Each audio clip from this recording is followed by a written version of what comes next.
नमस्कार। शादी के बाद जरूरी डॉक्यूमेंट्स को अपडेट करवाना हाँ कई बार एक बहुत बड़ा सिरदर्द बन जाता है ना। तो आज हम इसी पूरी प्रक्रिया को एकदम आसान बनाने वाले हैं और स्टेप बाय स्टेप समझेंगे कि इसे सही तरीके से और सबसे जरूरी सही क्रम में कैसे किया जाए। हाँ बिल्कुल, ये उलझन कई लोगों के लिए एक बड़ी चुनौती बन जाती है। सही जानकारी ना हो तो सरकारी दफ्तरों के कई चक्कर लगाने पड़ते हैं और काफी परेशानी होती है। पर सोचिए, अगर इसका एक सीधा और बिल्कुल सरल रास्ता हो तो। असल में ना सिर्फ 4 मुख्य दस्तावेज हैं जिन्हें अपडेट कराने की जरूरत पड़ती है। लेकिन यहाँ सबसे जरूरी बात है इनका सही ऑर्डर।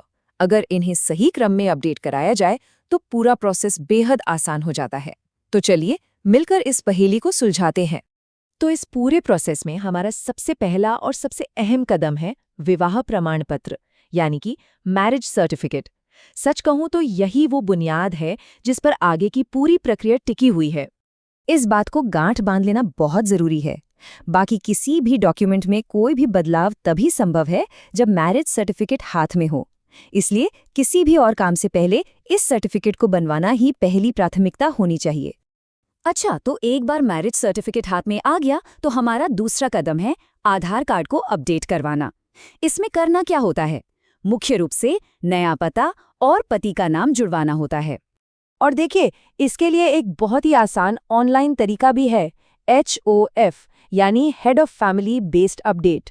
माय आधार पोर्टल पर इस सुविधा के जरिए पति के आधार कार्ड को प्रूफ मानकर घर बैठे ही पता अपडेट करवाया जा सकता है, बिना किसी सेंटर पर जाए। इसका प्रोसेस बहुत ही सिंपल है। माय आधार पोर्टल पर लॉगिन करके HOF बेस्ड एड्रेस अपडेट का ऑप्शन चुनना है और पति के आधार की जानकारी देकर नया पता ट्रांसफर कर देना है। ये काम कुछ ही दिनों में ऑनलाइन पूरा हो जाता है, जिससे समय और मेहनत दोनों बचते हैं। आधार अपडेट होने के साथ ही हम अगले पड़ाव के लिए तैयार हैं, जन आधार और राशन कार्ड। ये दोनों डॉक्यूमेंट्स आपस में जुड़े हुए हैं, इसलिए इन्हें आधार के बाद ही अपडेट करना सही रहता है।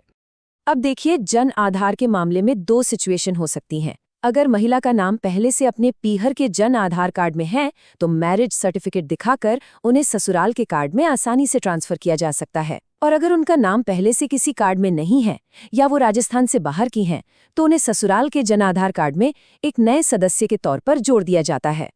यहाँ एक बात ध्यान रखने वाली है कि जन आधार में नाम जुड़ने या ट्रांसफर होने के प्रोसेस में 27 दिन तक का समय लग सकता है, तो इस स्टेप के लिए थोड़ा सा धैर्य रखना जरूरी है। और अब आता है सबसे आखिरी और सबसे आसान कदम, राशन कार्ड।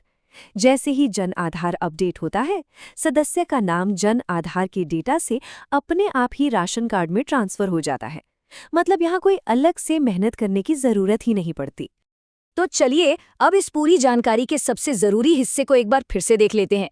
जो बात सबसे ज्यादा मायने रखती है वो है इन सभी अपडेट्स का सही क्रम, बिल्कुल द करेक्ट ऑर्डर।